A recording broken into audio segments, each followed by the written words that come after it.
Okay, remember the Royals Parade? Well, of course you do. And those awesome pictures of the crowd? The photographer was Roy Inman. He worked for years for the Star and has done some very cool things with Union Station, which might help explain his fascination with trains. And flashbulbs, the old-fashioned kind, which he uses with an army of volunteers to take some unique railroad portraits. Julie Denche has a story from Baldwin City, Kansas. Okay, ready? Countdown. 3, 2, 1.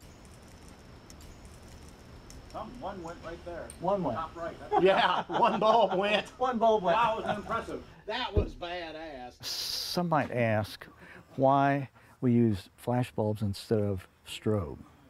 Well, number one, it's an homage to O. Winston Link, one of our heroes. Number two, the amount of strobes it would take to replace a single number 50 flash bulb, it would be like 10 strobes to replace it. And for the jazz, man, because it's just living on the edge. It's just a real rush. And when you get too close to the bulbs when they go off, sometimes the hair will stand on the back of the neck because they ionize the air when they fire. And there is,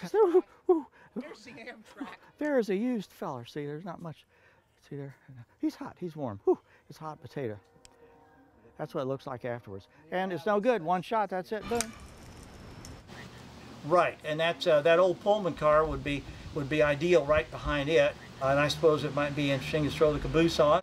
All right, thank you, sir. We'll see you about 7-ish. Okay, I got the two. I think a lot of people are fascinated with the past, and I sure am. And it's a connection with trains, and it's a connection with photographic techniques of the past. A lot of photographers, serious photographers, do old-fashioned techniques that go back 100 years or more. And this is kind of in that vein too. There's just something interesting and unique and challenging about it. It's just pure fun. I'd always been interested in trains, like most guys of my generation.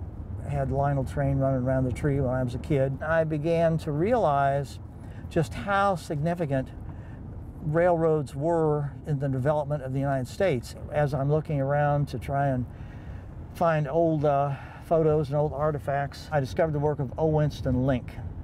From 1955-1960, he documented those last years of steam railroading on the Norfolk and Western Railroad. It was the last railroad in North America to run steam on the main line. And the only way he could figure out to do it at that time was to use flash bulbs. And he didn't just photograph just the trains. He wanted to include the environment and to capture some of the era too, which he did. In the spirit of O. Winston Link, I like to put the train in context with the depot, with the surrounding area. And another thing, of course, that we can do now that could not be done before is color, because color films were so primitive back in the 50s. In 1950, 95% of people had ridden a train. The only contact most people have with a train now is when it slows them down at the railroad crossing. So it's also a way of connecting the past with the future and to show how spectacular and interesting and dramatic trains can really be.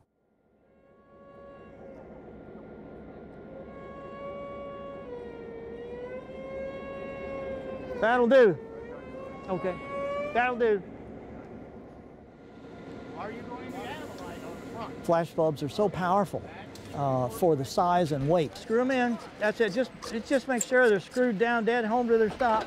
But you have to have so much energy stored in that bulb, which turns into heat and light. When they go off, you can be standing 5 feet away and you still feel the heat from those bulbs. Extremely hot, a lot of energy expended in a very short amount of time, which of course is what you want for photography. But to get them to do that, especially bulbs that are 50, 60, 70 years old, you know, takes a little bit of doing. Ah, there we go. Yeah. Okay, everybody ready over there? Where's the smoke? Okay, let's go ahead and shoot.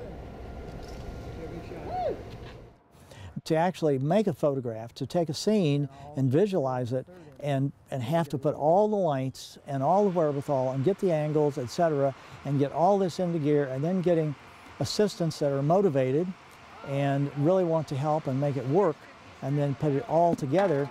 It's like a small movie production. And I say when it works, man, it's magic.